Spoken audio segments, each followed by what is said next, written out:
I'm Amy Cherry. This local news is a service of Flagler County's Toyota dealer, Beaver Toyota, here to wow ya. What's the latest at Advent Health in Palm Coast during the coronavirus surge? The hospital's chief operating officer, Wally DeCino, says there are patients being treated for COVID and those on ventilators. He said there has been some good news this week, though. We feel that we hit a plateau in terms of the number of hospitalized COVID patients because we had been seeing increase day after day. It would slow down for a few days and then pick up again. To listen to more from the interview with Wally DeCino, download the Flagler radio app and then go to the Free for All Friday podcast.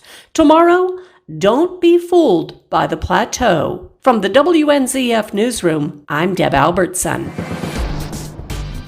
While COVID-19 testing has been leading the headlines for weeks, there may be a new frontier when it comes to detecting the coronavirus. John Arking explains. One of the major problems for health officials trying to get a handle on the pandemic is getting the proper amount of testing completed so they can know just how prevalent the disease is in any given community. But the logistical challenges have been a major issue, according to Flagler Medical Director Dr. Stephen Bickle. They got to come to a site, the PPE business, the labs have to run this almost industrial assembly line thing where they get bogged down and they get too many samples going through and then they get 3, 4, 5, even 10 days behind and then the test isn't really useful. And so the model's been kind of shifting. What if we had a test that was less sensitive but widely available, even to the extent where people could do them in their homes like daily? That would be like the optimal goal. And it's been thrown around that these tests could conceivably be done for $1 a day. That's a goal that may not quite happen. Dr. Bickle says his understanding is that the National Institutes of Health is scaling up a major program to make these sorts of daily tests widely available. And it's designed to get these tests available as quickly as possible, mass scale. And it actually could be, this is a little bit my opinion, but I've heard it from others, it actually could be almost more impactful on this illness than vaccines.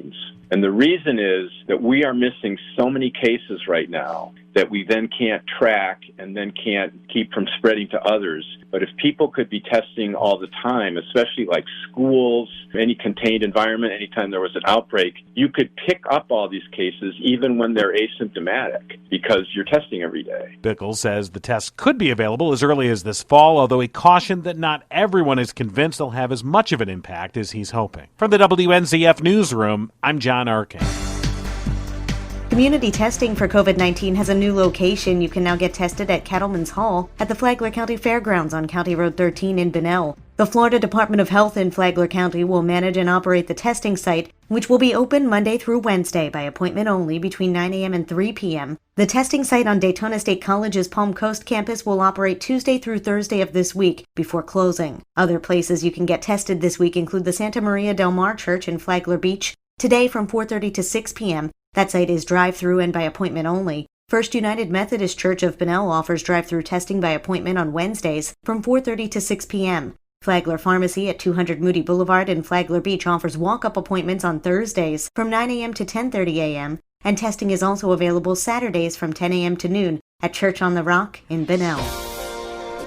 March was a very bad month. When the COVID-19 pandemic hit, commercial air traffic came to a grinding halt. It still hasn't fully recovered. Roy Seeger, executive director of the Flagler Executive Airport, says while it was impacted by the virus, it's not hurting nearly as much as commercial airports. We're primarily a lot of flight training going on here, so that really didn't slow down. March was a bad month, but after that, we've actually had some record months in fuel sales and in operations, believe it or not. And to top that off, because, the people have the money, they're not traveling via the commercial jets, they're coming in the corporate private jets, the fractional share charter flights. Those still continue to come in. He says all jets coming in were screened to ensure they weren't coming from areas where COVID-19 was spiking.